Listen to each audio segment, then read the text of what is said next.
Қайырлы күн баршаңызға, сіздермен Ғалия Нұрали. Бүгін сіздермен бала күнімізде сүйіп жейтін орешки печеньесінің рецептімен бөлісемін.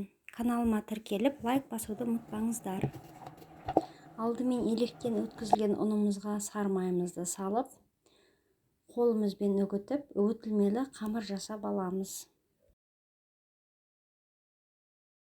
Қантымыз бен жұмыртқамызды қосып, қантымыз ерігенше жақсылап араластырып аламыз. Үгітілмелі қамырымызға қопсытқышты салып, араластырып, жұмыртқалы массамызды құйып, жұмсақ қылып қамыр илейміз.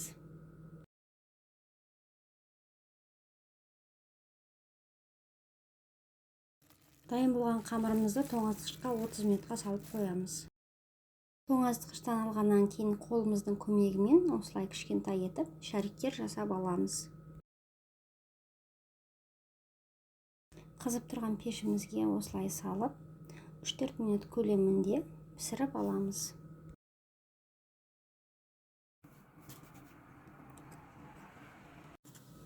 Шеттерін осылай пышақтың көмегімен алып тастаймыз. Қоюланған қайнатылған сгущенкамызға печеньемізден алынған шеттерін қосып, салмамызды дайындап аламыз.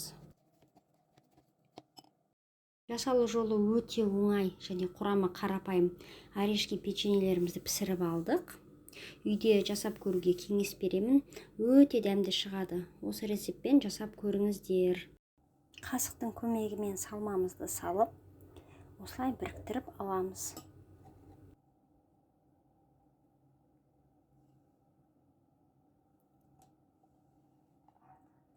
Орешки печеньелеріміз дайын болды. Барлықтарыңызға ас болсын.